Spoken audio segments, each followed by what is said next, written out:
Welcome to Pass the Torch, where we ignite purpose, passion, and potential in early childhood development, one conversation at a time.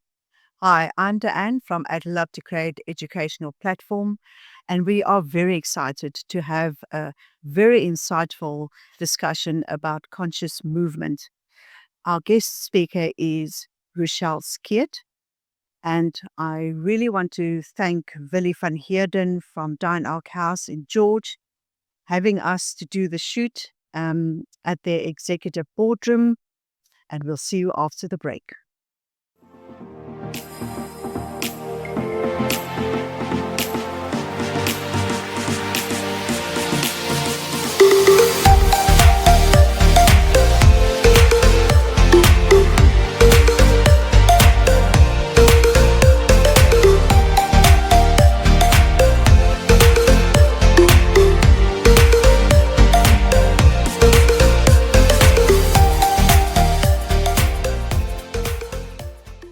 Oh, welcome back, everybody. And we're going to welcome Rochelle Skeet from Conscious Movement.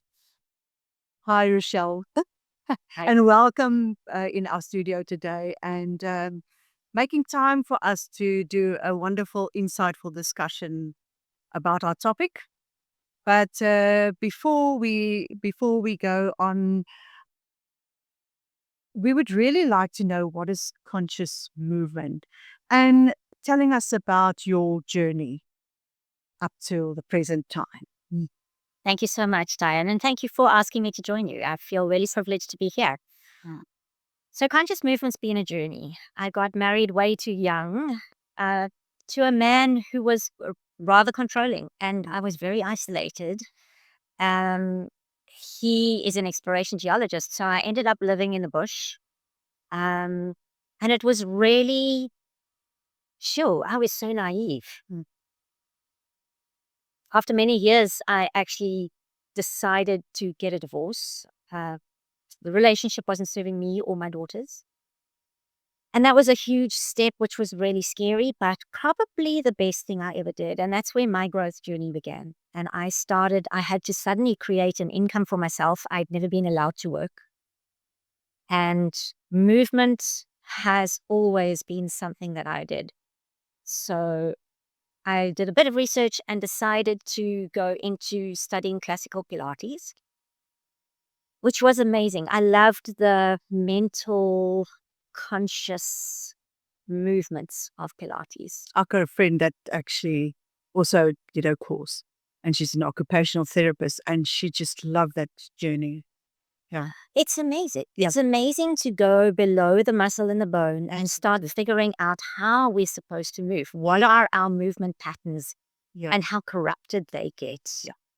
And later, I understood why. Yeah. But at this stage, it was just movement for me. But I did have questions because I would see a client come in that was normally aligned, nicely squared up. And after a weekend, she would be corkscrewed. And nothing could answer that for me.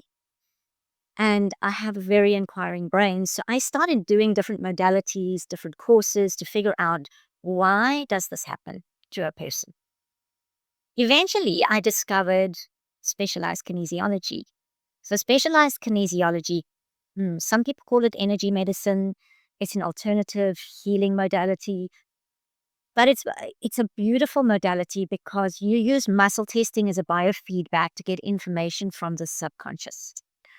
And so there is a different aspect to the communication because now we've got the program which runs the person. Yeah. If you think of Windows or iOS, it's your operating system. Yes. That is the subconscious. Word or Excel would be your conscious mind. And you cannot access Windows or repair Windows from a Word document. And so we can't access the subconscious from our conscious thinking mind. Yeah.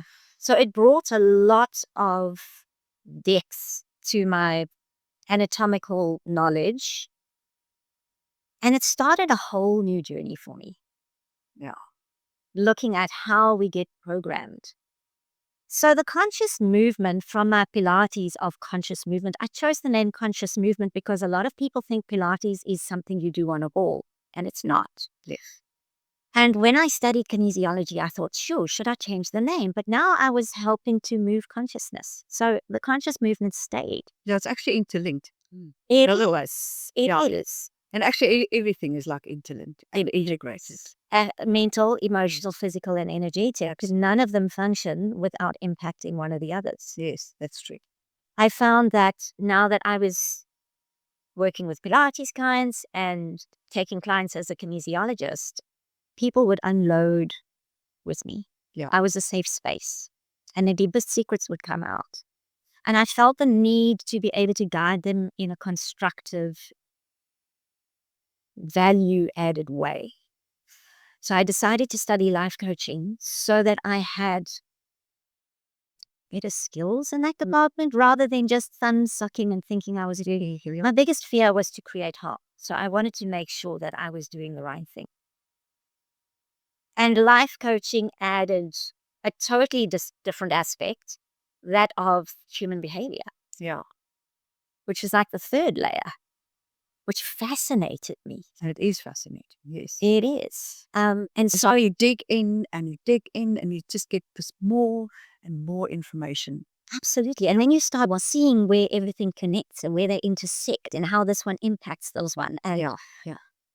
so I'm fascinated by it. And all along the way, it's taken me up into the realm of mindset, because at the end of the day, everything starts with what we're thinking. Yes. Whether it's physical pain, whether it's emotional pain, whether it's mental anguish, whatever it is, everything starts, and all the positive too. Yeah. It all starts with thought. That's it. And so conscious movement stayed, but it's for me now a movement towards consciousness, because looking at the subconscious and how many of us are running on habits, patterns of habit, programming. And so to be able to help people to become more conscious about who they are, what they're doing, how they're doing it, and how they're speaking, that's where the journey has got to. So it's evolving all the time. Yes. That is the story of conscious movement. Absolutely.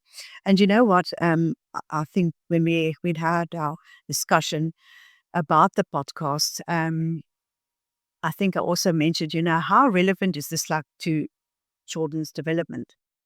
It's got a lot to do with children's development in this per se that or early childhood development or children or child development is about a community. And who's the community? Who's the village? It's the mom and the dad, it's siblings, it's grandparents, it's the community. And all these things that you are saying is all integrated into that, because it feels like to me society is there's an outcry of, I wouldn't say fix, but to grow your mindset and understand the approach regarding children's development. And that's what I want to say to the listeners is that um, our platform is a it's a platform, an educational platform with a difference, and we're going to bring a lot of information, maybe a bit of alternative, but there's somebody out there that can relate to your story and think, I felt like that, and you're giving us a bit of tools to really dig into something like a conscious movement. I love that. Yeah, it's amazing. Yeah. You're so right. So the first 6 years of a child's life, they're actually on a brainwave level, what we would call a hypnotic state.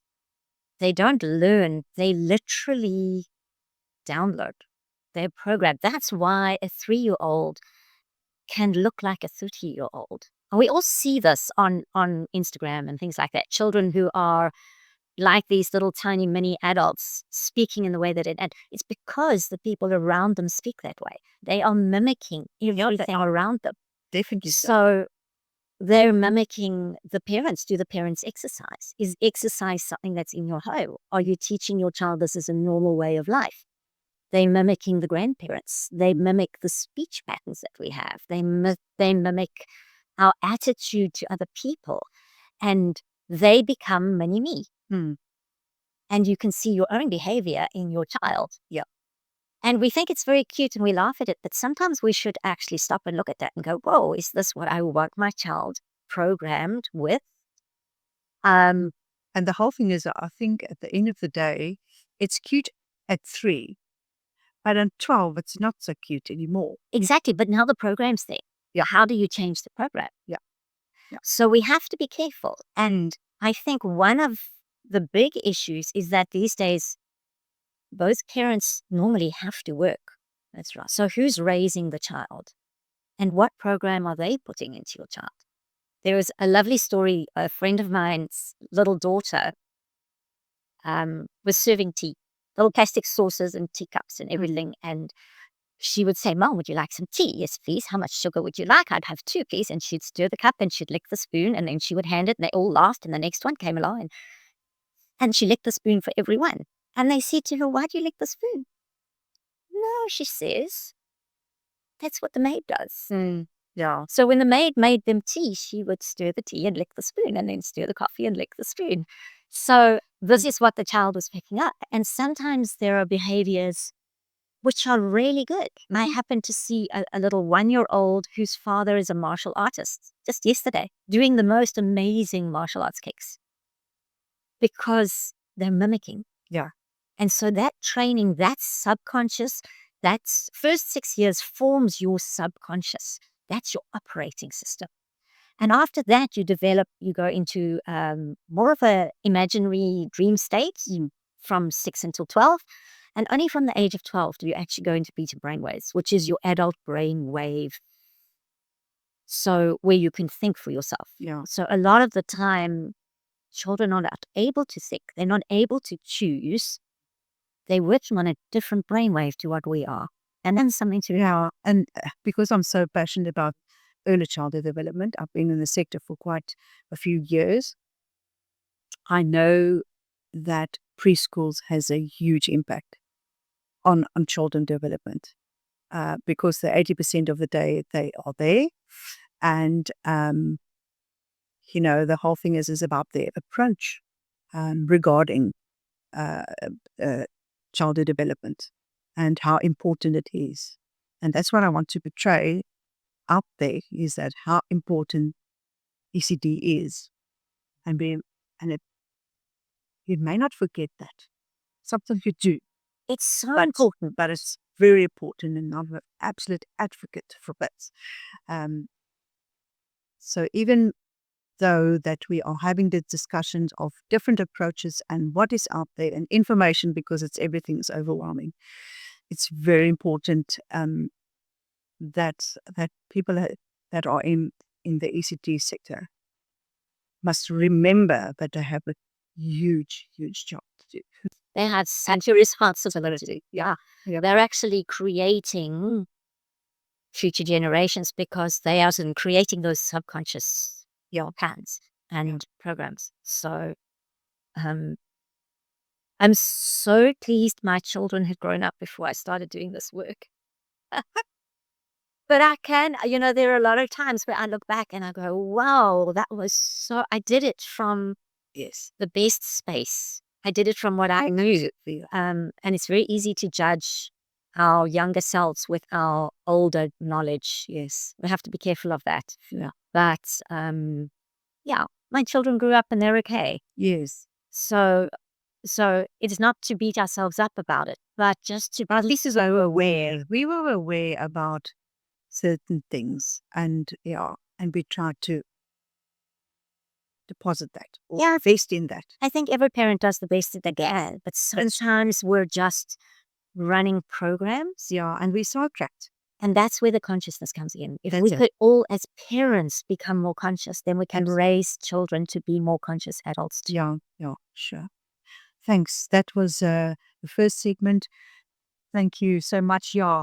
And we're going to have a little bit of an ad break. And then afterwards, we're going to really start with our discussion about the impact of stress on children, creating a movement towards more consciousness.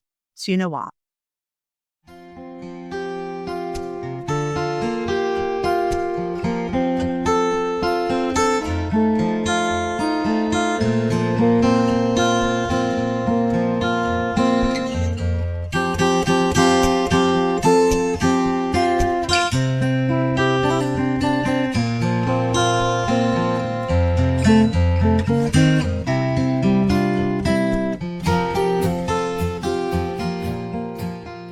right, and welcome back to our second segment about our discussion that we have mentioned before.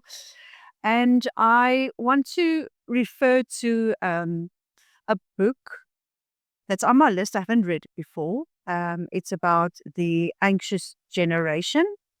It's written by a social psychiatrist, Jonathan Haidt. And yeah, um, it's, as I said, it's on my list. But there was a profound statement in the book, like a summary, and I would just like to read it. And then we're going to discuss it afterwards. Parents are often overly cautious, and excessive measures can prevent children from developing independence and problem solving skills. And the next one is parents overprotect their children in the real world versus protect them on online. Rochelle, what is your take on that? That's amazing. I love that. Um,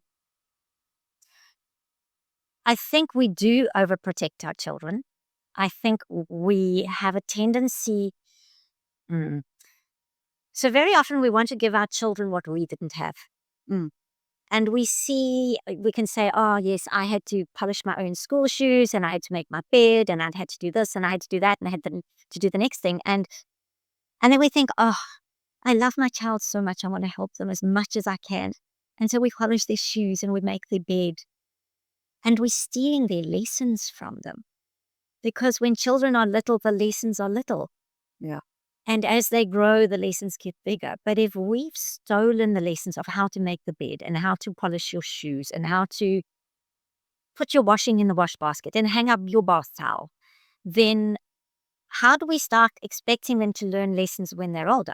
There's this, they haven't climbed on the first step and we're expecting them to jump onto the sixth step.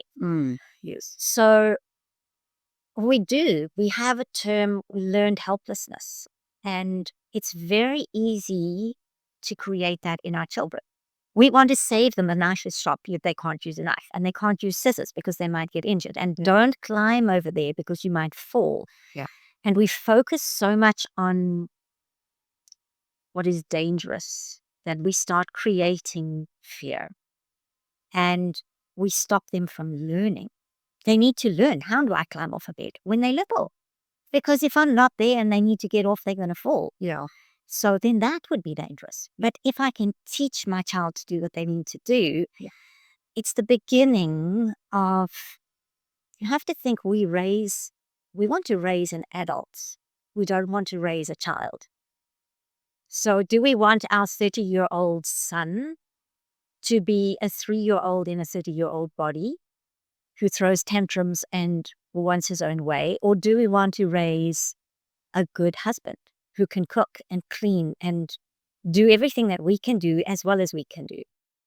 I always say, if I could come in there, is that the investment you do, as we said just now, until 6 or 7, the investment you do there has got, I would say, they become, if you really do an investment there, they become lifelong learners. Yes, You really do the investment in early childhood development. absolutely, because they learn that learning is good. Yeah. Yeah. So often, it's much easier. I remember having 2 little girls. It was sometimes easier to just do it myself. Because I lived in isolated places. I lived in Tanzania and I lived in Papua New Guinea. I had to take care of my girls myself. They spent their days with me 24/7. Their games mimicked everything. They would wash dolls' clothes, hang them on a washing line because I was washing their clothes and hanging it on a washing line. So the mimicking came through, absolutely.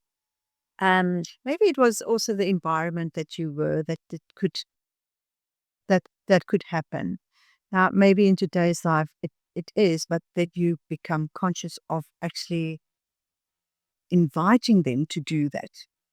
Yes. do things or chores or whatever. Absolutely. I Yeah. think today we're so rushed, it's much easier just to do it ourselves. You know, Yes. if children are going to bake a cake, the kitchen is a mess. Yeah. It's easier just to do it yourself. But again, we're stealing their lessons. Absolutely. We need to make space for our children to try and fail and learn that if they don't get it right, they can try again until they do get it right. Yes. And this is something that's coming through very strongly. And we will talk about when we talk about mindset. Like, we need to teach children that it's okay to fail. because you learn so much of yourself. If you've gone through a bit of a struggle and you look back and you go through that process and you look back, then you can actually pinpoint certain things.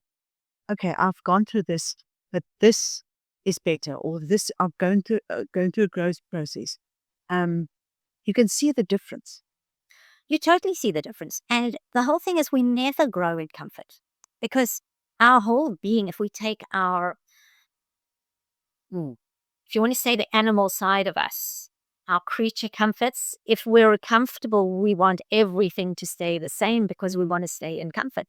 So change never happens in comfort. Yeah. Change only happens out of our comfort zone. Yes. And everywhere in life, growth happens outside of our comfort zone. Yeah. And now we've Showing boundaries, but sometimes get comfortable again yes, and then push it again. learn a to bit. stretch your children. Yeah. Not stress, stretch. Yeah. So there's your comfort zone, there's a stretch zone, and then there's a stress zone. We want them in the stretch zone. Yes. So that they're learning with your support. That's it. Whereas if you're going to skip that stretch zone, they're going to go from comfort zone to stress zone. It's much harder for them. Yeah. So, and I think coming back to talking about us as parents protecting our children too much in real life, that's what we're talking about. There's too much protection there. And then the children are so tech savvy, they go into the online world, into the virtual world and the virtual reality.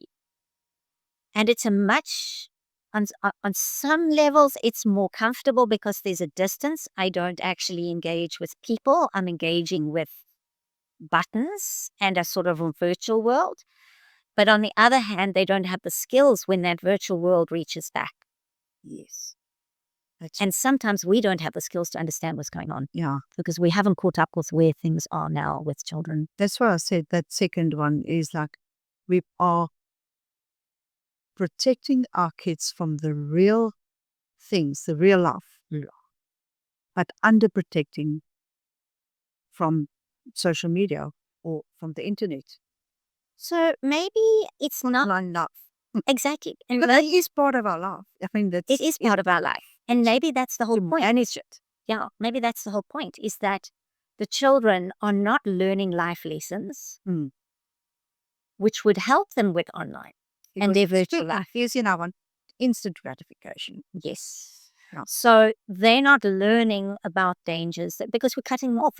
We're wrapping them in cotton wool. We're taking all of the danger away from them. And now they're going in this wrapped in cotton wool, naive, like me, going out into the world, was totally unprepared for the world. Yeah. And ended up being with someone who was very aggressive and very oppressive and demanding and emotionally not at all stable. And because I had been so naive, I got into that. Yeah. But if I had maybe had better skills, I might have seen that. So our little children, if we can teach them about danger and say, maybe it's not a good idea to do that. Have you thought this could happen? Have you thought that could happen? Or have you thought of doing this in a better way so that that doesn't happen? Maybe we need to just be a little more conscious in how we raise our children because very often we're running the programs that we have and we lived in a different time. That's right. And I think it's all in the wording as well. How you word your sentence or how do you speak to your children. Like sometimes if you say to a child, well, don't do that, they will do it. But how you must, it's like you have to really look, how can you word the same thing just in a different way Yes. and see what happens? Try asking questions. Yeah. What do you think would Yeah. happen if you did this? What do you Yeah. think will happen? No, definitely so. So wording a question is definitely a very good tool to use Yes. regarding children. So yeah. Anything to add? I think sometimes, children will come to you and they will have the strangest questions. They do. Because they're inquisitive. They Not are us too. I think we're also inquisitive. That's why we're doing this. absolutely, but they'll come to you and they'll go, Mum, where do babies come from? Yeah. And we go into the biology of it. Yeah. And they may be wanting to know, I don't know. You don't know what goes on in a child's head. It could be, well, they come from the back of the car, Yeah. or some strange. If you ask your child, Yeah. why are you asking that question? Yeah. It's sometimes making it complicated. We're just making it complicated. they jump into conclusions. Yeah. And we just have to stay basic and the simplicity of things. And yeah, we sometimes want to jump to the two adult conversation with the 3 or 5-year-old. Yes. And that's not what they're asking. No, they could be asking something totally. The baby comes from a nest, or the baby comes from a what's a bunny rabbit? It's a mitten or something. Yeah. I know, and so very often their thoughts are on a very different level to ours. Yeah. And we maybe sometimes need to ask, why are you asking that question? It gives us insights into how our child is thinking. Yeah, obviously. And if you know your child, you can know also how to ask or answer and ask him the questions and throw it back so that you can understand what is maybe what's the answer he's looking for, or maybe he doesn't know, but yeah, is to really it's just to know your child. Because Be more conscious. Yeah. Instead of just rattling off the first thing that comes to your brain. Yeah. It's actually to stop and go, wait, maybe there's another answer. And the whole thing is making time. If they ask questions like that, or really significant questions, is to really make time to answer them, or time to spend with them regarding something. Because if it's a question of such significance, then it needs time. I think that, I can remember I was living in a wooden hut in Western Papua New Guinea with my 2 little children. And my youngest one, Meg, she would come to me and she would say, Mom, Mom, Mom, Mom, Mom, Mom. I would get so frustrated. But then I actually learned if I gave her 30 seconds of my time, she was done, happy, off she went. Yeah. If I kept on saying to her, just wait, just wait, just wait, it would drag on for minutes. Yeah. Yeah. And it was one of the lessons that I learned. Just give her the time now and let her ask what she has to, or do what she has to, or find out what she has to find out. And then she left me alone. She went off happy again. Yeah. But then real life, I mean, if somebody comes to you and asks you a question, or your time, or whatever, help me with this, then you spend time with that person. You don't normally say, well, I can't do. Well, there is circumstances, but if it's really upset, if it's a friend and they really need you, then you actually put time aside. It's exactly the same. It is exactly the same. And somehow we do it differently with our children. Yeah. We're very easy to go, I'm busy, I can't talk to you now. I can't talk to you now. And they must just understand. And they must understand. So I think it's really important to teach children to keep themselves busy. Yeah. And then if there's a bad silence, they need to be able to keep themselves busy doing whatever they're doing. Then you need to understand that if they're coming to you, there's a reason they're coming to you. Yeah. So again, it's that give and take. We have to learn to put a bit of balance. And what happens is when we are stressed, we're running on programs. Yeah. So we're not answering the child. Our subconscious is answering the child. We're running programs. Do you remember? I'm sure all of us at some stage said that when we were teenagers, I will never be like my mother. And then you have children and you hear your mother's words coming out of your mouth. Yeah. Because that is the program.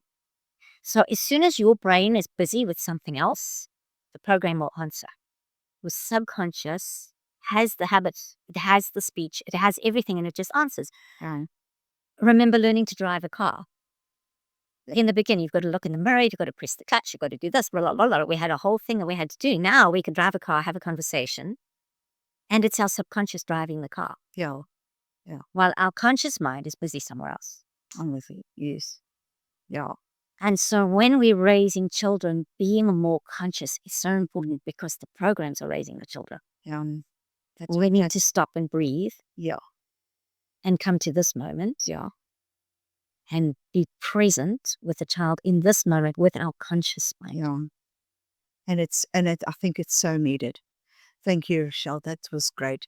So we'll have a bit of a ad break and we'll be back with you regarding growth mindset versus fixed mindset. I'll see you in a while.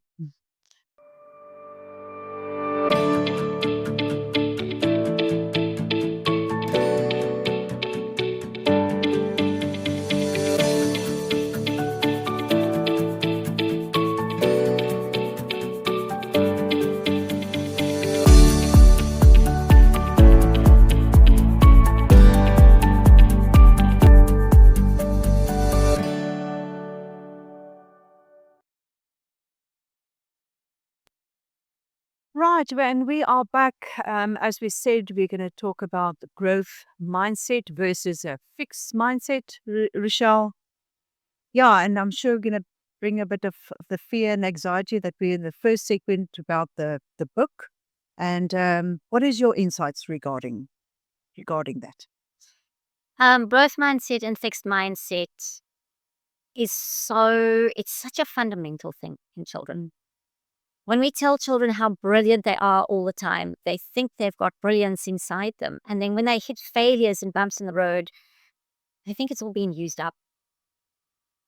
Whereas a growth mindset is teaching a child, wow, you tried that. Maybe it didn't work so well. What can we do next time? How can we do it again? How can we try over? If you keep trying, you will get it. Um, so there's a beautiful book by Carol Dweck called Mindset, and she goes into it in a lot of depth. But it's really a fixed mindset holds us back from success. And we all want our children to be successful. So how do we instill a growth mindset in our children? It's about teaching them that it's okay to fail. It's about teaching them to try again with study, with learning, with practice. We can always do better. Whereas when we're looking at perfectionism and children procrastinating, do they have a fear of not being good enough? Do they have a fear of failing? Are they afraid they're not going to be doing it right or enough? They need to learn to do it and mess it up because the only way that you learn is by messing things up. Yeah. But sometimes we put so much pressure on the children to be so good at everything all the time. Are we getting Competition is a huge thing. But often is it about the child or is it about me? Am I getting status from my child? Is my 6-year-old the new wonder on the rugby field and therefore I'm getting status because I didn't do what I hoped I would do? And so now I'm living that through my child. I've always, sorry to come in there, is that uh, I've got two schools now scenarios. Is that the school, even if they just come to a event, they get like a accolade or a certificate or whatever. And the next school, if you want an academic certificate, you have to be on a certain percentage for 2 years, then you get your half colors, and then 4 years you get your full colors. Now I know on the one side it's a bit of a motivation, but that's not real life. You're absolutely right. And is it really motivation? Or Yeah. are we just Yeah. So I think our those schools that they got all this accolades down to there just for being there and not working. so there's So you can debate about it, but it just always feels to me, on the one side you just arrive, you get the certificate or you get the whatever, and on the other side you have to really work. So if you look at programming, Yeah. it's usually when children are little, we give them accolades for everything. Yeah. And then they don't understand because that's the program you're set. Now they don't understand where they have to work for something. But giving someone accolades for everything is a double-edged sword because yes, we can say, oh, there you go, you're good enough, But children are not stupid. Yeah. They know they haven't done anything and they've got this. And they know that PT over there is really good and he's got the same. So what does it do to PT when he's worked really hard? He's done everything he's been asked. He's really put himself out there. And the others who did nothing get the same prize. Yeah. It waters him down and it puffs the others up, and it just creates a very unstable environment. Mm-hmm. I think in early childhood development, one of the biggest things to remember is that children have no social skills. A lot of us as parents put children into daycare because we think they're going to learn social skills. Social skills comes much later. But if I was to ask you, let's learn ancient Egyptian. You go first. What's the first word? You have no idea. How to see Egypt? We have no idea. We don't speak H. How do we teach each other that? Yeah. So what happens is that children are going into daycare from months old. That's it. They have no social skills. What they learn is survival. So now survival takes them into a stress state. So you're either in survival mode or in thrive mode. You're either in fight and flight or you're in rest and digest. So our children are highly stressed in this state. So now they're going in to a situation. PT's starting to feel angry. He's worked really hard. This little chicken over here has got the prizes for just doing nothing. Mm. Maybe this little child is a bit of a bully and they get to throw their weight around. And now they're given accolades, which makes that worse. And they're not doing anything for it. But because of their fear, because they know they're not doing things, are we creating bullies? Yeah. Because we're giving children acknowledgement for things they're not doing. They're not stupid. And then you come into the mix of your emotions, your thoughts, and your behavior. Absolutely. And I always said, if a child acts out, there's a story or a thought or something behind that behavior. And we need to know, we get to that point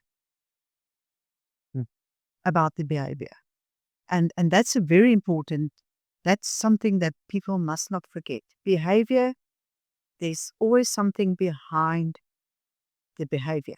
Always. Always. It's always a thought. So the thought could be, I'm not good enough, and therefore I bully others to feel better. Yeah. And then we should get into belief system, huh? Also? Well, your belief systems are the program. Yeah. So what is the program? So if dad sits in front of the TV and leaps up and punches and kicks and swears at the rugby, then the little child is going to learn that behavior. Of course. Because we're talking about the mimic. Exactly. So you have to remember the mimic. What am I doing? Okay, so if we're giving children accolades for not achieving, for just being there, then are we serving them? Or are we taking them down a path of gratification for nothing? Mm. In life, so often, it's all about delayed gratification. I need to work hard to get somewhere. A degree isn't done in a week. Mm. The movie industry doesn't help. We watch a movie and we see a dancer who goes from never dancing to becoming a world champion in 2 weeks. Yeah. And this is what the children are seeing. And then we are supporting that by giving them an accolade when they've done nothing to achieve it. They've just been there. Yeah. No. It doesn't mean that we don't see them. We can say to them, thank you for being here, and teach them to cheer for the one who wins. Because I think there's been a tendency, and it's not just here, it's around the world, where I've heard a lot of times where they play basketball or netball or whatever, and there's no score anymore. Mm. And then you go, but we're giving and giving and giving for what? We're teaching the children that everything just comes to them with no effort. Yeah. Yeah. Yes. With you. But obviously you mentioned fear, but can we use fear as a drive or a challenge? I think we need to teach our children that there's nothing wrong with being afraid to do something. Mm. That fear is false evidence appearing real. Mm. So very often our fears, we can say, I'm afraid to do this, I'm afraid to fail, I'm afraid. And if you chunk it down and you say, what's the worst that could happen? Yes.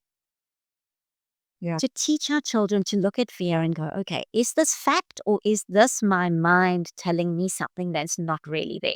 Yeah. Yeah. And Mm.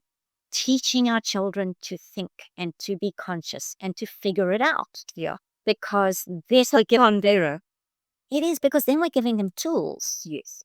instead of accolades. Yeah. Let them earn their accolades. Let them learn how wonderful delayed gratification feels to work at something and work at something. I had a dancer once who was not a dance body at all, but she worked really hard. And when she got her distinction for her dance exam, she was so happy for what she had achieved. But she worked for it. If she had just received one for taking part, wouldn't have meant anything Yeah, that's true. because she would have known she hadn't achieved it. Mm. No, definitely. And I think we have to remember that. We think we're doing our children a favor, but they're not stupid. Yeah. And if we really can come in here regarding this discussion, like from the start of this discussion, we can feel that everything is so intellect, and we're gonna end off this discussion and be with you in a while with a bit of a takeaway.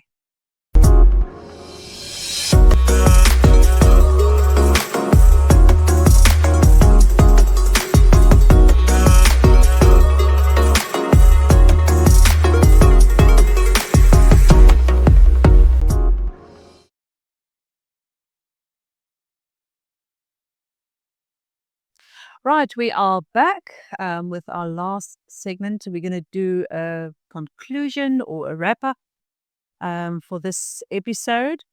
And Rochelle, what will be your takeaway after this very insightful discussion? And I think for all of us to be more conscious, I think that's where we need to take the world. So, are we being conscious as parents? Because if we're being conscious as parents, we're teaching our children to become more conscious beings in every way, in everything that we do. Being conscious about how we feel, how we think, how we behave, and how we respond to others and around others. And if we can teach our children to be more conscious, then we're going to change the world. Mm. Yeah, one by one. One by one. And as my interests always say, one conversation at a time. Absolutely. Rochelle, thank you so much for being with us today. It was lovely. And it was really, as I always say, a very insightful discussion. And I want to leave you with the following. And it's maybe a different perspective, but I'm just going to leave you with this. Whatever option is available to you at any given time, choose the one that contains more excitement. Act on it to the best of your ability, with integrity, and do this with absolutely no assumption and no insistence what the outcome should be. Thank you so much. We'll see you next time, and remember to subscribe.